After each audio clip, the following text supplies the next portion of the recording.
Good morning. I am Lavanya, working as Associate Professor in the Department of ECE, Ramchandra College of Engineering, Eluru.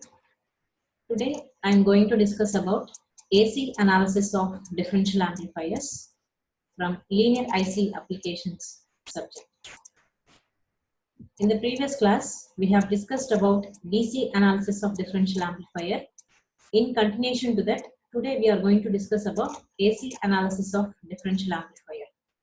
For that, first consider the differential amplifiers circuit in DABO configuration. So here, for AC analysis, we are going to make some assumptions. That is, all the DC sources has to be made or they are to be grounded.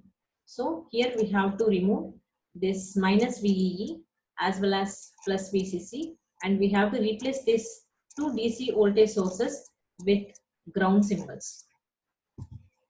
So in AC analysis, what is meant by AC analysis? Here we are going to find out differential gain, common mode gain, input resistance and output resistance of differential amplifiers. So in order to find out these parameters by using AC analysis, we have to get AC equivalent circuit from this differential amplifier. For that, we are making some assumptions. So the first one is we have to replace this plus VCC as well as minus VEE with ground symbols, and second one is the transistors Q1 as well as Q2 has to be replaced with the small signal equivalent circuit, that is approximate hybrid pi model has to be replaced for this transistor Q1. So by removing this plus VCC and minus VEE from this actual circuit, the resultant circuit is said to be AC equivalent circuit. Thus, we will see in next slide in figure 2. So here we are seeing the AC equivalent circuit where the DC supplies are removed and is replaced with the ground symbols. So they are grounded. So in order to find out differential gain calculation, so first we need to find out differential gain calculation. This differential amplifier is going to work in differential mode. So at this mode, the supply voltages V1 will be considered to be Vs by 2. So V1 is nothing but a signal source. Similarly, V2 is also a signal source. So it can be represented as Vs1 as well as Vs2. So in differential mode, when the differential amplifier is operated in differential mode, this can be divided. That is, it can be written as V1 by 2. Similarly, this V2 also can be written as V2 by 2. Now, the differential voltage VD can be written as V1 minus V2. So here we will be getting V1 by 2 minus of minus V2 by 2. So hence we will be getting V1 2 into V1, Vs by 2. So 2 gets cancelled. So the total differential voltage Vd will be equal to Vs. So let us see that. Let the two input voltages must be different from each other. So this Vs1 should be opposite to that Vs2. That is, V1 should be a positive voltage and V2 should be a negative voltage. So this we are considering to be equal and we are dividing this voltage. So this is written as V1 by 2 and this is written as V2 by 2. Next, the emitter currents, since these two voltages are in opposite polarity, that is 180 degrees out of phase, the emitter currents that are flowing through the emitter terminal of Q1 transistor as well as emitter terminal of Q2 transistor will be in opposite polarity. So this is plus and this is in minus. So when these two currents are get added up in this RE resistance, the net current will be equal to 0. So therefore, the emitter current that is passing through RE resistance will be equal to 0. Therefore, this emitter terminal can be removed. That is, emitters of Q1 and Q2 can be directly connected to ground. So next one is The resultant equivalent circuit will be shown in figure 3. And as Q1 and Q2 transistors are identical in nature, so it is sufficient to consider any one of the transistor for analysis. So we are considering only Q1 part of the circuit. So this concept is called as half circuit concept. So by considering this, we can find out the differential gain. So this is the half circuit model that is taken for AC equivalent circuit. From the AC equivalent circuit, we are considering only Q1 transistor for analysis since Q1 and Q2 have identical characteristics. So from this circuit, the first assumption is done here, that is the DC sources are made equal to zeros, that is they are grounded. And the second assumption is we have to replace this Q1 transistor with H parameter model. So by considering the transistor with H parameter model, this is approximate pi model. So actually the H parameter model will be consisting of voltage source in parallel with HIE, and here you will be having a resistance 1 by HOE across this current source. So here we are neglecting HRE into VC. This voltage source is nothing but HRE into VC, and this is nothing but 1 by HOE. So these two are eliminated because here HRE into VC is nothing but, VC means this, it's nothing but the collector terminal voltage. Here VC is nothing but HFE into IB into RC, and HRE into HFE IB into RC. So the product of HFE into HRE, this product is much less than 0.01 volts. Therefore, since this is very less value, we are neglecting this. So this term HRE into VC can be neglected because of this reason. And since 1 by HOE is connected in parallel with RC, here if RL is considered to be very small, then we can neglect this 1 by HOE. So because of these two reasons, we are considering approximate pi model for the given hybrid pi model circuit of this above circuit. So from that, we are applying, now we are considering this approximate pi model for analysis. Now first we are applying KVL to the input loop. So this is the input loop we have. So by applying KVL to the input loop, you will be getting minus VB into RS minus IB into HIE plus Vs by 2 is equal to 0. So this is the first equation that is taken from input loop by applying KVL. So by rearranging this, so here we have two base current terms, and we are equating it to the source voltage. So if IB is taken as common, you will be getting RS plus HIE, that is equal to minus Vs by 2. So here two minus symbols can be cancelled each other, so that you will be getting IB into RS plus HIE equal to Vs by 2.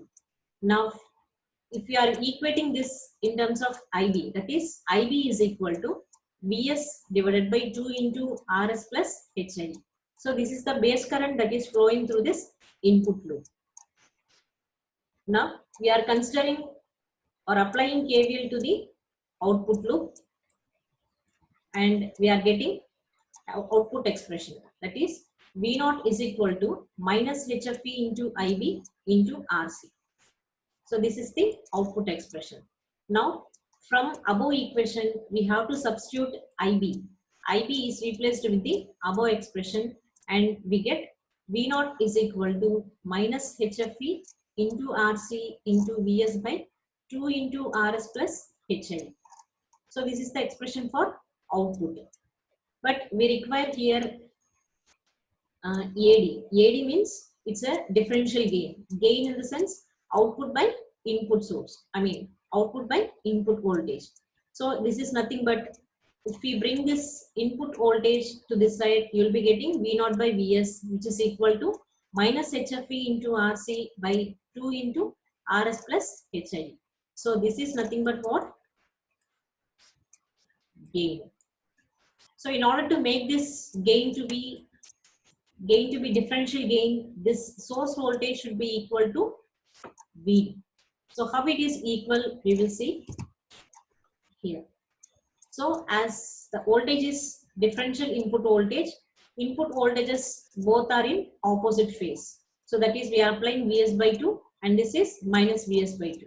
So if we simplify in this, you will be getting Vd is equal to Vs. So hence you can replace Vs voltage with Vd. So we are substituting, if we substitute Vs by Vd in the above expression, you will be getting AD, that is differential gain. Differential gain is equal to V0 by Vs, which is nothing but V0 by Vd. Therefore, by substituting the previous expression here, you will be getting AD is equal to minus HFE into RC by 2 into HIE plus RS. So this is the differential gain expression. Since we have considered only one transistor, that is one output, this expression will be taken for unbalanced output. So if you want to get this expression for balanced output, that is twice the unbalanced one, we have to just multiply this expression with 2.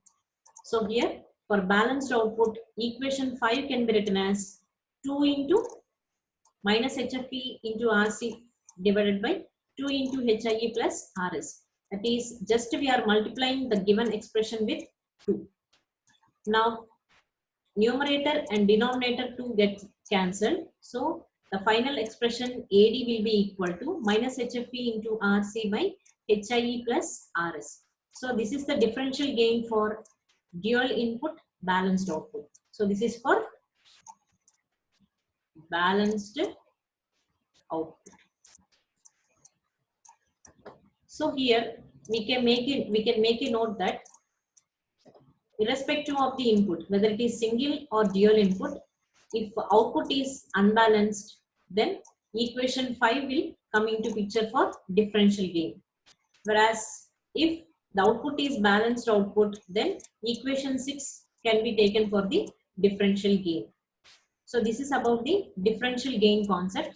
Next we are going for the common mode gain. So which is denoted with AC. So here we can define this AC as whenever we are operating this differential amplifier in common mode signals, then the input, both the input voltages, that is both the input voltages V1 and V2 will be in phase. They will be in phase with each other. So therefore both the voltages will have same values. So we have to take the input mode voltage VC as average value of the two input signals. So VC can be defined as V1 plus V2 by 2, as V1 and V2 are considered to be same, that is Vs. So Vs plus Vs by 2. So this we are getting as 2 Vs divided by 2. So 2 get cancelled. So finally you will be getting Vc is equal to Vs. Therefore the output can be expressed as output is equal to common mode gain times Vs. So AC is equal to V0 by Vs. So this is the common mode gain for the given differential amplifier when the differential amplifier is operated in common mode. Next, since here the two input signals are in phase, the emitter current that is passing through the emitter resistor Re will get added up. So that is seen in this slide. So here, as both the input voltages will be same, here you will be having plus IE, even from the emitter terminal of Q2 transistor will be plus IE. So both currents are in same polarity. So the net current that is passing through this emitter resistance will get added up and it will be equal to 2 into IE. So here we cannot neglect this emitter resistance. We have to consider the drop across this emitter resistance. Therefore, this is the AC equivalent circuit for common mode gain. So if we consider the approximate model for common mode gain with emitter resistance RE, you will be getting the circuit as like this.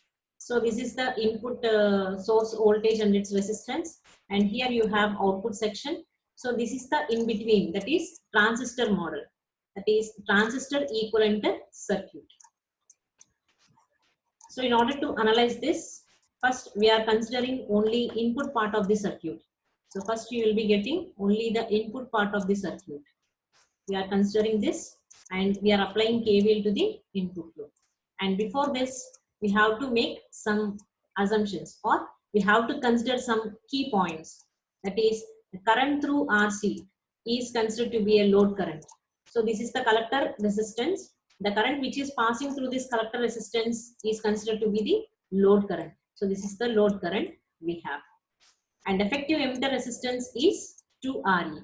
So here we have seen that the net current is 2 times IE. That 2 is multiplied by this resistance.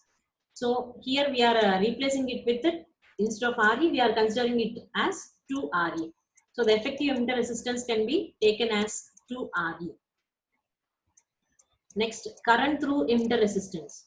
So here the current through emitter resistance is considered to be, this is from input section, that is I1, and this is from output section I2. So here input current will be considered to be IB and output current is considered to be IL. So the net current that is passing through this resistance IE will be equal to IL plus IB. Next, the current that is passing through this HOE resistance will be, the total current is here IL, and if we subtract the amount of current through this source, that is HFE into IB, then the resultant current will be passing through this HOE.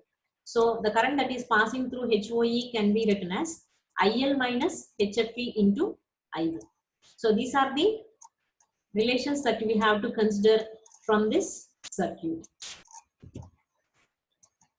So we are applying input KVL to the input loop. So from the previous circuit, here we are considering only the input part of the circuit.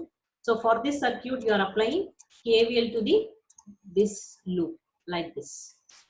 So by applying KVL to this loop, you will be having the expression minus IB into RS minus IB into HIE minus 2RE into IL plus IB plus VS equal to 0. So this is the expression you are getting. Now by rearranging, that is, here we have different IB terms. So from this you are splitting IB and IL and we are separating this current terms and we are making IB term to be common. So if we take IB current as common, you will be having, this is one term and IL current term will be like this. And here we are making this to be equal to VS. So if you rewrite this, VS will be equal to IB into RS plus HIE plus 2RE plus 2 times RE into IL. Also, this is the input voltage expression.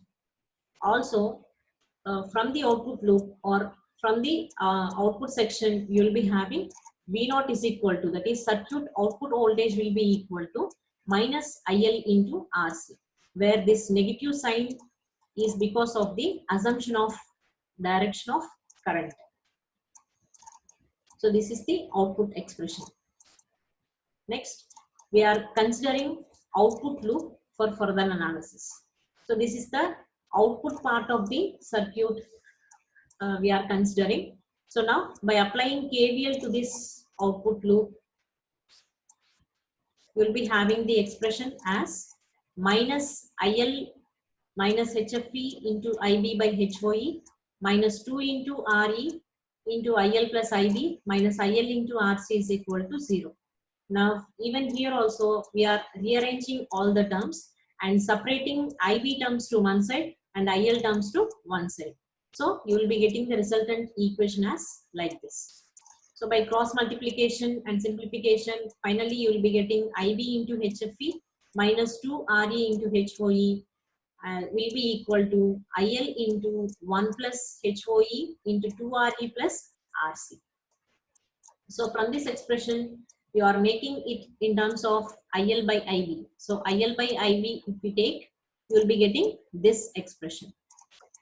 So now we have to substitute the value of IB into the above equation so that we will be getting Vs is equal to IL into 1 plus HOE into 2 RE plus RC into RS plus HIE plus 2 RE divided by HFE minus 2 RE into HOE plus IL into 2 RE. So if we substitute IB expression in the previous expression, you will be getting this. So here we are making the expression in terms of, so from this expression we are making or we are writing this in terms of IB, and we are substituting this IB expression in the previous expression so that you will be getting the final expression in terms of Vs like this. So here we are taking Vs divided by IL and we are getting only the resistance parts to one side. So here IL is taken common and that IL is brought to the LHS side. So in continuation to that, if we take LCM and adjusting the terms, so we have to simplify this step-by-step procedure. So here we are multiplying this and taking LCM here, and from this expression to this expression, we are taking the common terms. So here 1 plus 2 into RE into HOE will be common. So here we are taking 1 plus 2 into RE HOE as a common terms. We will be getting RS plus HIE into 1 plus 2 into RE into HOE. So this is the reduced expression for the above expression we have. So from this, if we want to further simplify this expression, we have to make some necessary assumptions. That is, we are neglecting HOE into RC term in the numerator so that it can be further reduced, because practically HOE into RC is very much less than 1. So therefore, we are neglecting this term in equation 11 so that you will be getting the equation 12 like this. Now, from the previous expression, we are substituting IL here so that you will be getting output expression as like this. So this equation is taken from equation 9. That is that we have V0 is equal to minus IL into RC. So in this, you are going to substitute IL value. So from this equation, that is from equation 12, we are equating this in terms of IL, and this IL is substituted in this expression so that you will be getting this expression. Hence, common mode gain is nothing but what? V0 by Vs. So if you equate this as, or if you rewritten this as V0 by Vs, that will be equal to 2 into RE HOE minus HFE into RC. And this is nothing but common mode gain. Hence, we are equating it to AC. So AC is equal to V0 by Vs, which is equal to this one. So as we have discussed here, practically HOE into RC is very much less than 1. We can neglect HOE term in this above expression. So this HOE term is neglected in the numerator as well as denominator. So therefore, after that assumption, you will be getting common mode gain as minus HFE into RC by RS plus HIE plus 2 RE into 1 plus HFE. So this is the final common mode gain expression. So from these two analysis, we are finding out differential gain as well as common mode gain. So from these two gains, you are going to find out the CMRR expression, that is common mode rejection ratio. So this common mode rejection ratio is one of the key characteristic parameter for deciding whether the differential amplifier is good or bad. So for effective differential amplifier, that is for a good differential amplifier, this CMRR should be ideally infinity. So it should be equal to infinity ideally. So how to get this CMRR? It's nothing but ratio of differential gain to the common mode gain. So this we have already discussed. The common mode rejection ratio is nothing but ratio of differential gain to the common mode gain. As the name itself indicates, it should reduce common mode signal. As the differential amplifier, the name itself indicates that differential amplifier. So it should amplify the differential gain. That is, it should amplify the differential voltage between two input signals. So for this purpose, we have to reduce the common mode signals in the given circuit. So how much if we compress the common mode signals in the given circuit, then it can produce effective CMRR so that it can operate as a good differential amplifier. So this CMRR is calculated by using differential gain as well as common mode gain. So from the previous expressions that we have derived, if we substitute in this expression, the CMRR can be written as RS plus HIE plus 2RE into 1 plus HFP divided by RS plus HIE. So this CMRR is for DIVO configuration. So from this, this is the practical expression we have. So ideally we have to consider that this should be infinity. So today we are stopping till here. In next session, we will be continuing with the remaining parameters like input resistance and output resistance for differential mode of operation as well as common mode of operation and further topics also. But today's we are stopping here. Thank you.